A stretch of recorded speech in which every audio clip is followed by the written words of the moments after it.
সবাইকে আবারও স্বাগত জানাই রে স্টাডি গ্যালাক্সি চ্যানেলে। তোমরা যারা ওয়েস্ট বেঙ্গল স্টেট ইউনিভার্সিটি 2026-এর ফার্স্ট সেমিস্টারের ছাত্রছাত্রী, তোমাদের জন্য ফিলোসফি থেকে গুরুত্বপূর্ণ কিছু প্রশ্ন নিয়ে এলাম। এখানে যেটা আছে মূলত প্রথম সেমিস্টারে যে সিলেবাস আছে সেখানে ভারতীয় দর্শন এবং পাশ্চাত্য দর্শন থেকে কিন্তু মূলত প্রশ্নগুলো আছে। যেমন এখানে ভারতীয় দর্শন থেকে যেগুলো আছে চার্বাক ন্যায় বৈশেষিক দর্শনের যে ধারণা, এখানে চার্বাক দর্শন থেকে মূলত প্রশ্নগুলো আছে। প্রশ্ন কিন্তু বড় প্রশ্ন আছে 10 মার্কসের। প্রথম প্রশ্নটি হলো, প্রত্যক্ষই কেন একমাত্র প্রমাণ? তারপরেই দেখো আছে অনুমান কাকে বলে, শব্দ প্রমাণের খণ্ডন প্রক্রিয়াটি কি? প্রত্যেকটি প্রশ্নই গুরুত্বপূর্ণ। তারপরে দেখো আছে চার্বাক মতে দেহাত্মবাদ ব্যাখ্যা করো এবং চার্বাক মতে ভূত চৈতন্যবাদ ব্যাখ্যা করো। পরবর্তী প্রশ্নটি হলো, ন্যায় দর্শন থেকে আছে প্রত্যক্ষের লক্ষণ ও শ্রেণীবিভাগ এবং সবিকল্পক ও নির্বিকল্পক প্রত্যক্ষের মধ্যে পার্থক্য লেখো।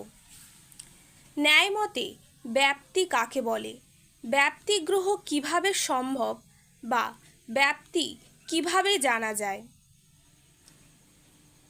এরপরেই দেখো যে প্রশ্নটি আছে বৈশেষিক দর্শন থেকে আছে বৈশেষিক দর্শন অনুসারে সপ্ত পদার্থের যে শ্রেণীবিভাগ সেটা লিখতে হবে এবং বৈশেষিক দর্শন অনুসারে যে অভাব তার সংজ্ঞা লিখতে হবে এবং তার যে প্রকারভেদ সেটি উপযুক্ত উদাহরণ সহ লিখতে হবে।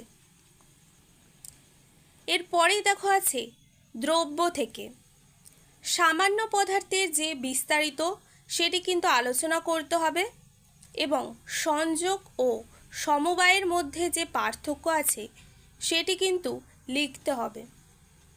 এছাড়াও আছে অদ্বৈত বেদান্ত থেকে অদ্বৈত বেদান্ত অনুসারে মায়ার যে স্বরূপ সেটা লিখতে হবে এবং অদ্বৈত বেদান্তে যে অদ্বৈত শব্দের যে অর্থ সেটা কিন্তু লিখতে হবে এবং এই অদ্বৈত বেদান্ত অনুসারে ব্রহ্মের যে স্বরূপ, ব্রহ্মের যে স্বরূপ সেটাও কিন্তু লিখতে হবে।